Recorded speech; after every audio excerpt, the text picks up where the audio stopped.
Hi. Welcome to UMD. My name is Nancy Diener, and I work for the Access Center.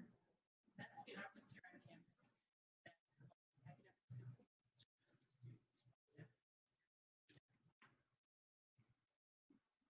Now, I started by giving just a general overview of support.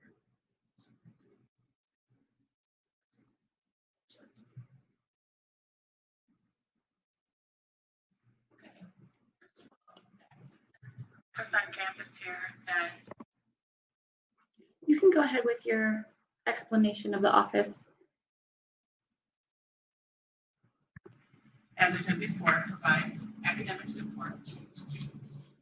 They need interpreters, note takers, accommodated testing, prior registration.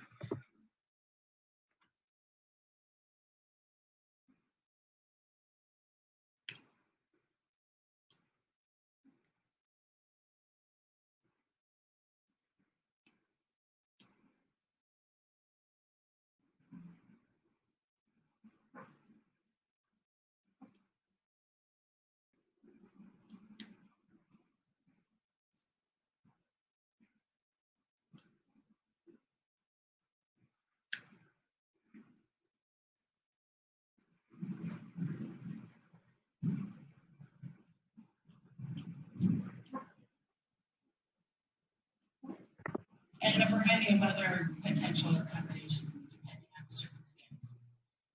What we require from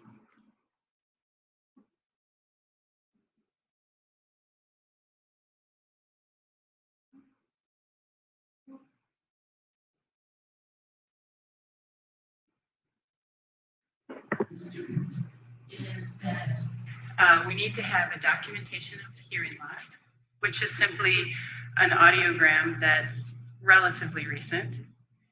And then we need to also have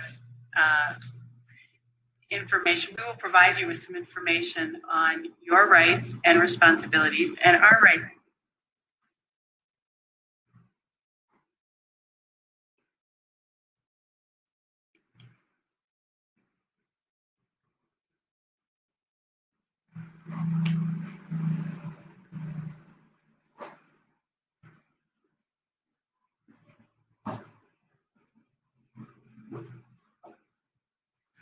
Rights and responsibilities so that we both understand our roles.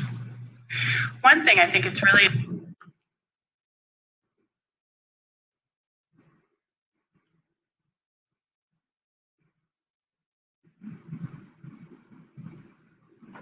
important to emphasize is that college is very different than high school. In college, we expect that students will take responsibility for making their own requests for accommodations. We won't be following you around and telling you what you should do here and there and that sort of thing. We expect that you will be able to do that. Now, if sometimes we have run into situations where, depending on the course and the circumstance, you may not be sure exactly what you'll need for that class. Well, that's a really good opportunity for us to have a meeting and talk about the different possibilities of what we could provide.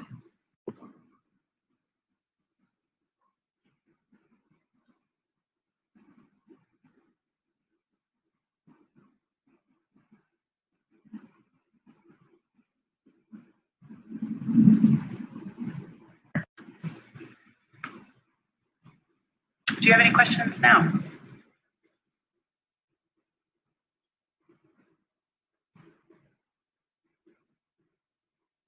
Yeah,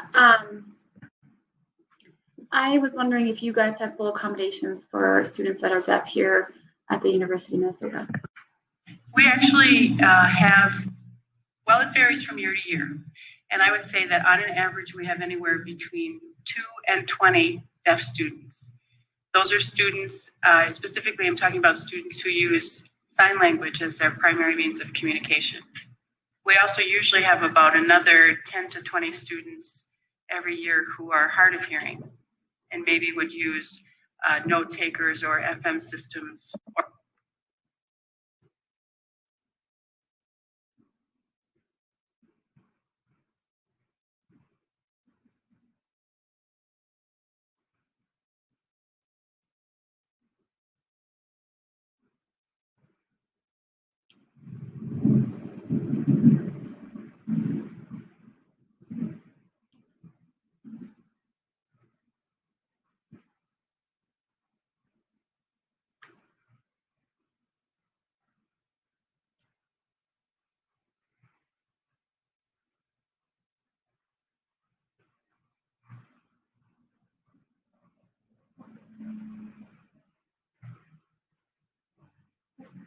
or other auxiliary aids.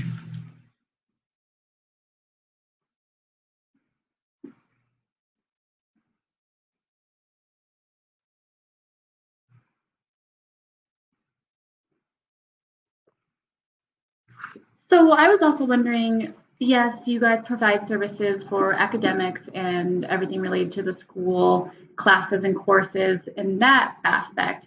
But I was also wondering if you guys provide any support for the social piece of being part of a university and having that same experience as everyone else.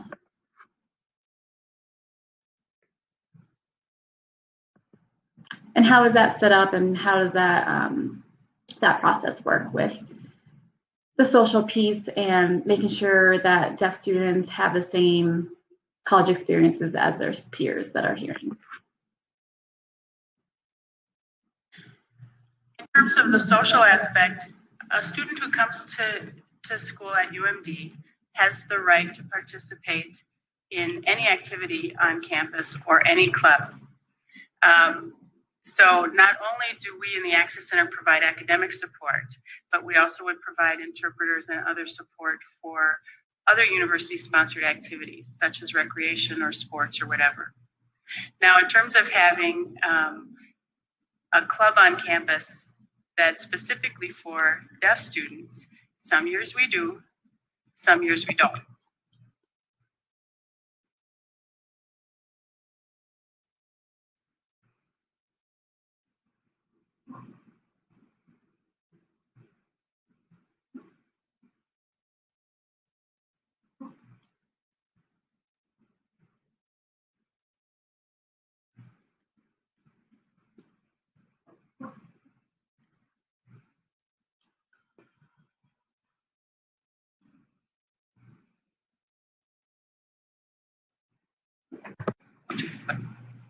Okay, I see. And so we have, depending on the student group and their own initiative and interests, that some years we have a very strong group of deaf students, and other years they're more independent and tend to socialize more within the mainstream.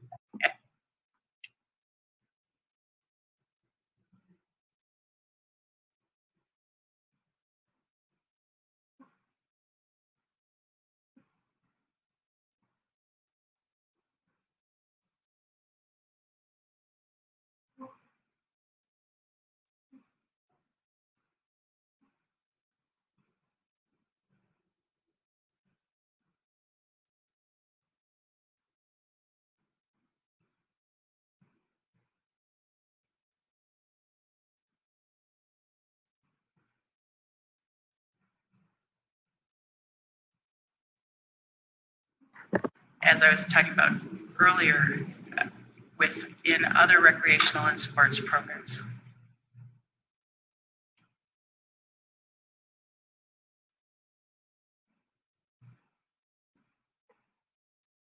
That's correct. And in fact, there's a very large student center here at UMD, and there are many, many student groups. And So there are multiple groups and clubs and different social activities that they can be a part of, right? Depending on their major, or is it just kind of they can choose which activities to participate in? The idea is to promote student leadership. So the student groups that are on campus are initiated and supported and run pretty much exclusively by students.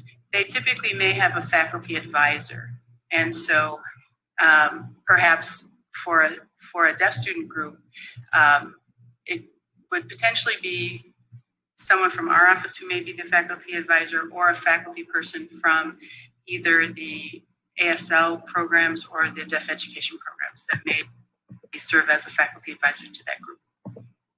Okay, I like that.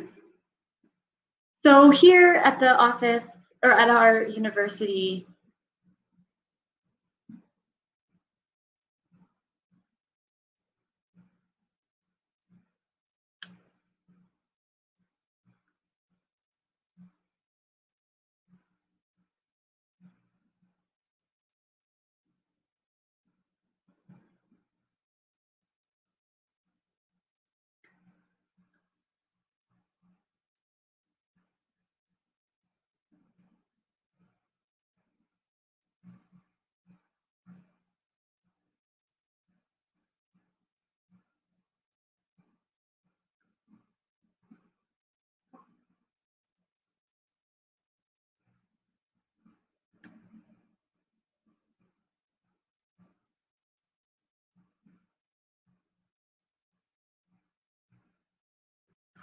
Okay, I see.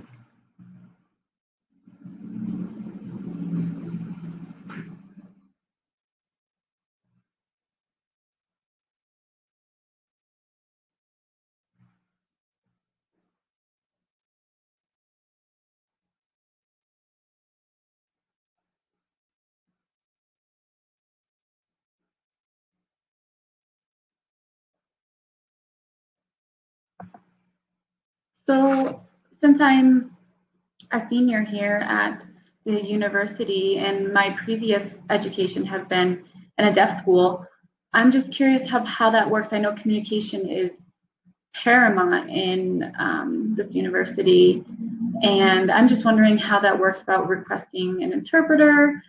Is that something the student is responsible for, the university? How does that work? That's a good question. Okay, so that's a really good question. And I would have to say that it actually varies. We have a general rule that we would like to have 1 week's notice because then we can easily schedule those events into the interpreter's regular weekly schedule. But that doesn't mean that if it's not a week, you can't make the request. If you put in a request, if you find out something's happening in just a couple of days and put in a request, we'll do our very best to contact interpreters and try and fill that request. Just logistically, it's always easier to have a little bit of notice, but we do try to fill anything.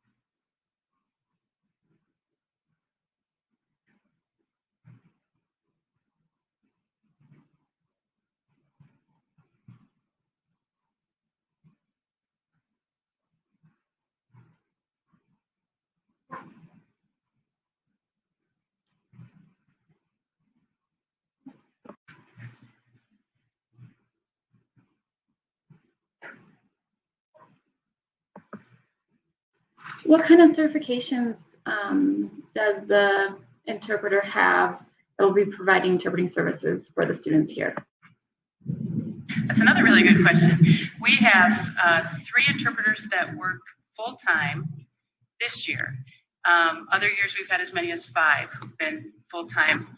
And of our total staff of about 8 interpreters, which include full and part-time, we have 4 that are certified and 4 who are currently pursuing the study program to take their certification tests. So it is definitely a goal for us to have all of our interpreters certified.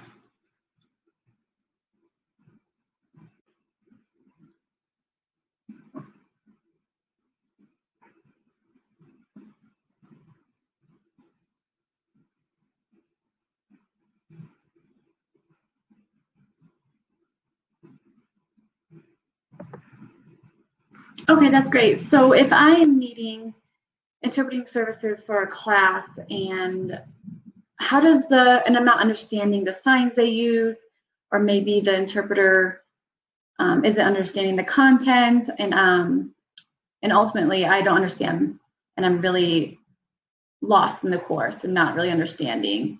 What do I do in that situation? What we do here is that I do try to schedule interpreters who match the skill level and preference of the students. So, and we are a mainstreamed public university, so to be quite honest, we get quite a range of students from the mainstream who prefer signed English, some who prefer kind of a mixed system, and some who prefer ASL. So our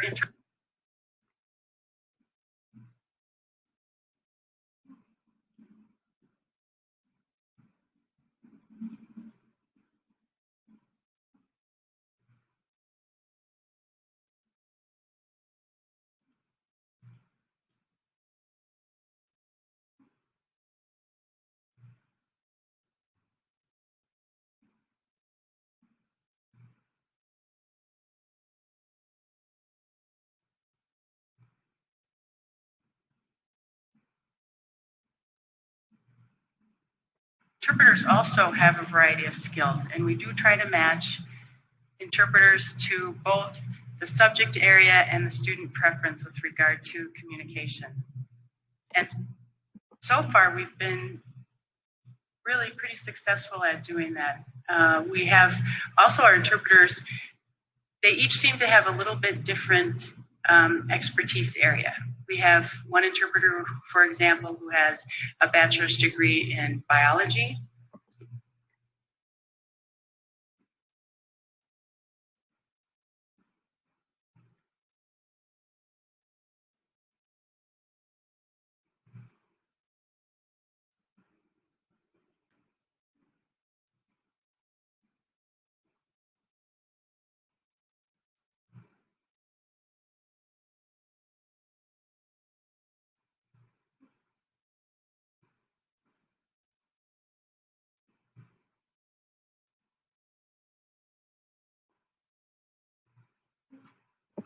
We have another interpreter who is in the human services, and another one who's more a generalist, I would say, so that we not only try to match signing skill, but also content area as well, so that we can provide the best interpretation for all the classes.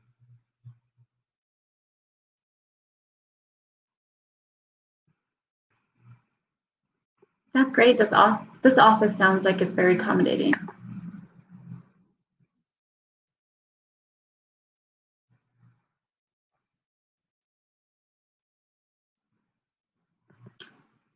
How do we approach getting feedback and collaborating with interpreters just to see how things are going, see if you're understanding? Is there a formal way to contact the interpreter or go through this office?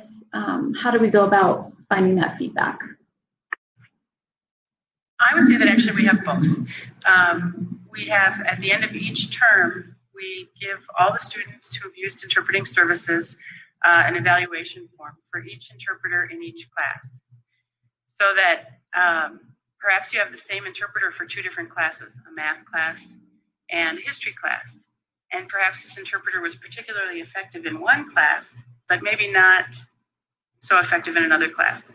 So that's the reason we give you evaluations for each course, not just for the interpreter as a whole. So you can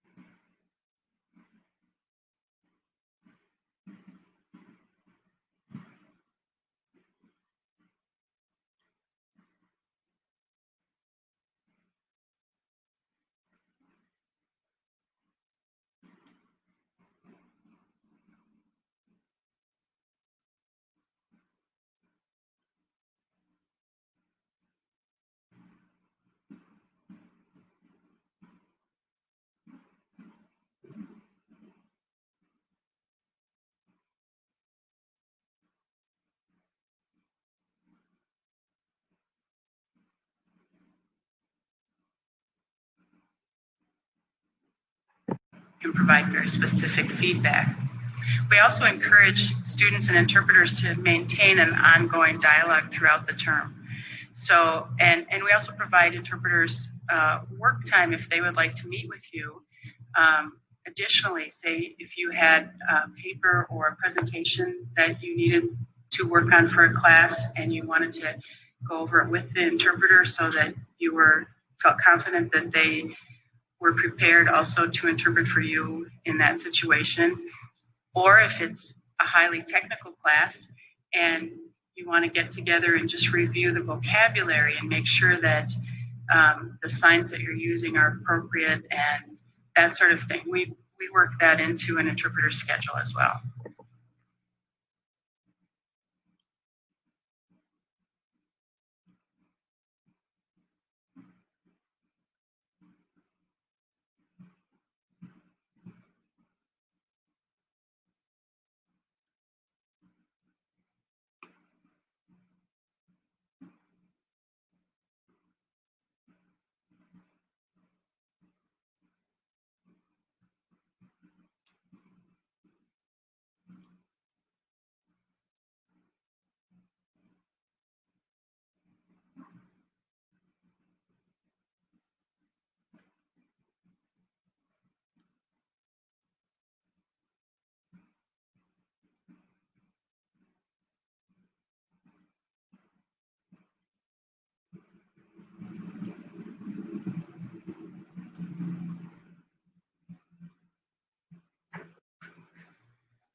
Okay, thank you.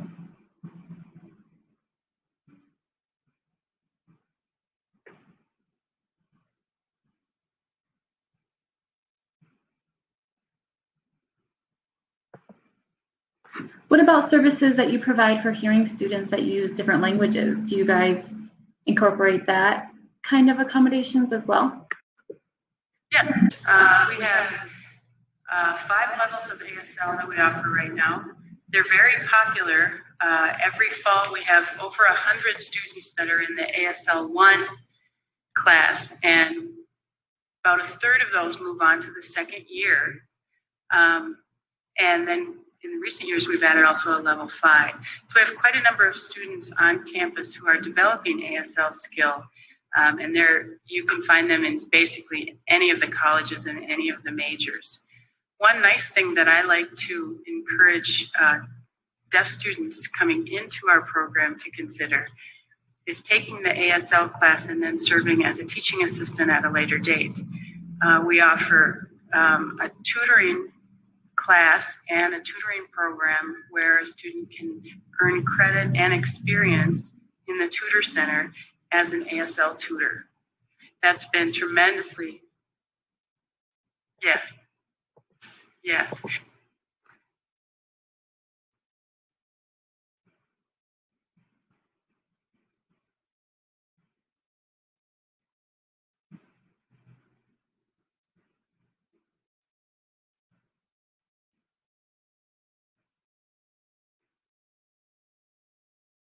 So students can be like a TA in those ASL classes, deaf students can do that?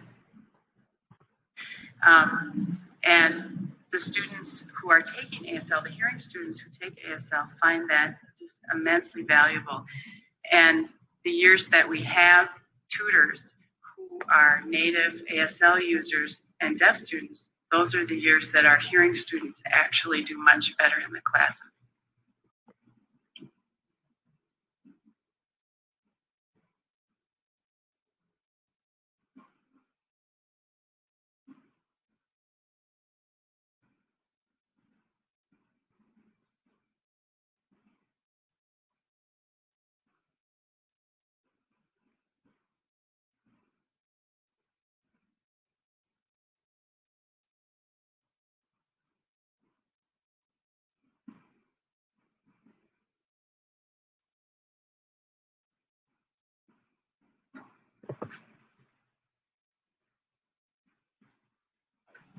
Oh, I see, okay.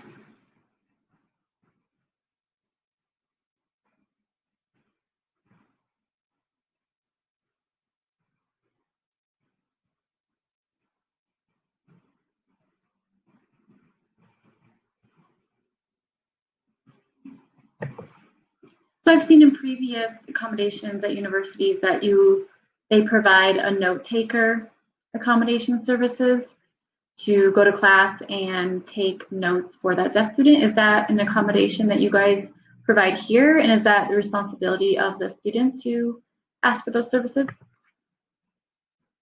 Oh, no.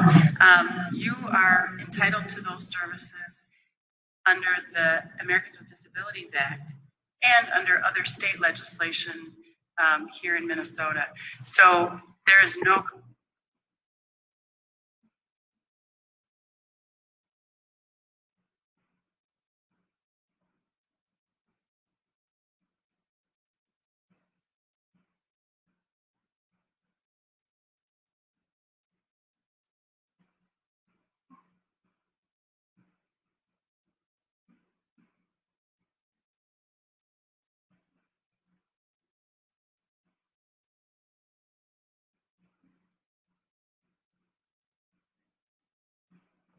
cost to you for any of the appropriate academic support services that you're entitled to here.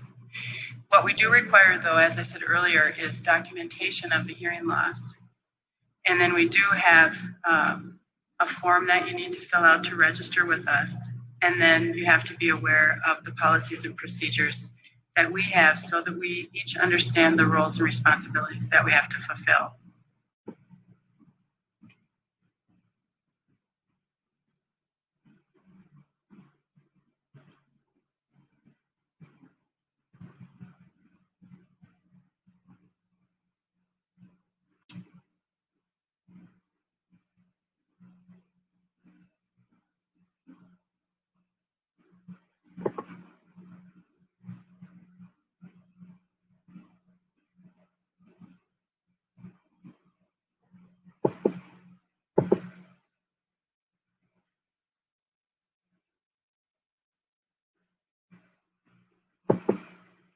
Wow, that's really great. It's been in the previous experience that we've had growing up all throughout school that we had to go about requesting those services, and it's kind of been a complicated process for that.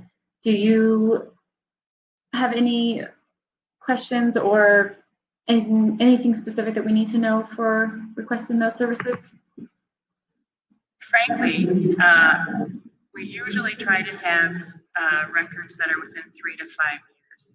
But in the case of hearing loss, a documented disability that's longer is fine, particularly if you have a history in your high school of using academic support and interpreters and so forth. So we've not run into any trouble with that. If we were, we would simply contact you and ask you to have a more current one. But for the purposes of the one that you had in high school is probably okay.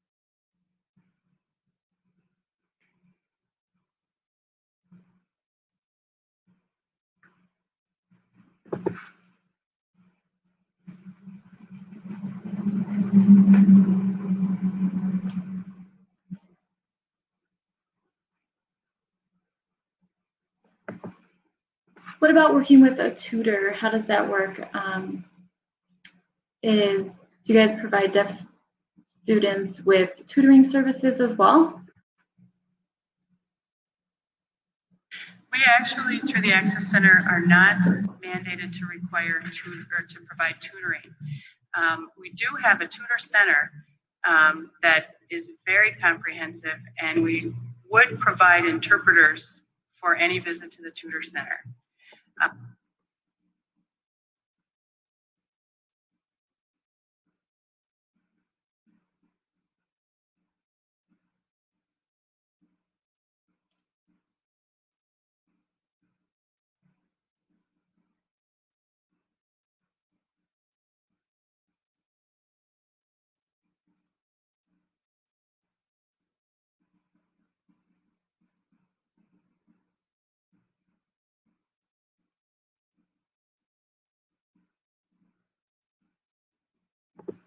We found over the years that that tends to be more successful because the tutors in the tutor center have the content area expertise as well as training in how to tutor.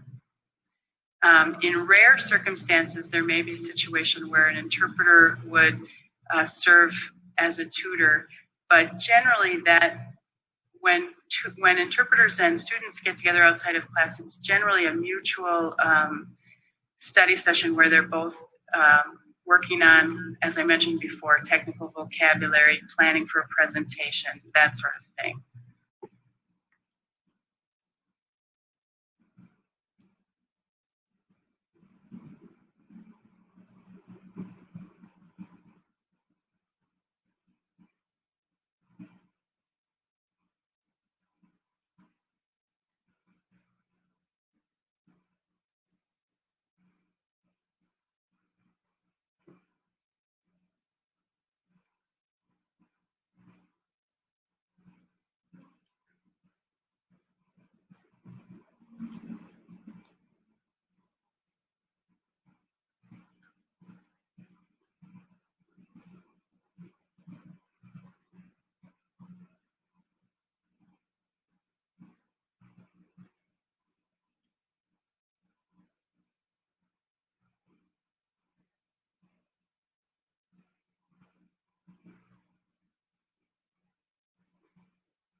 Otherwise, we do use our on-campus tutoring center, which is also free.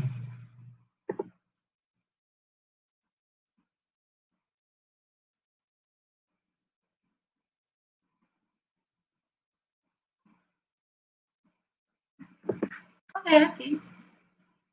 That's great. Do you have any more questions? No, I don't. I have some material here for you, which includes our application procedure and admissions information, as well as a bulletin. So you can certainly take all of this information, and if you have any questions at any time, you can contact me either by email or I'm on. You'll also see my TTY phone number.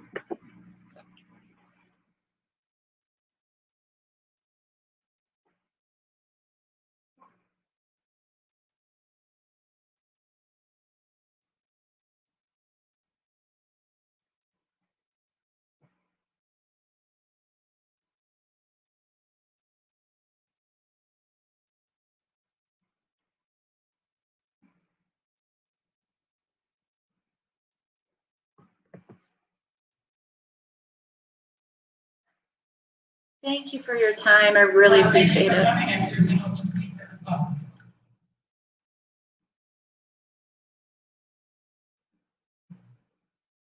Thank you.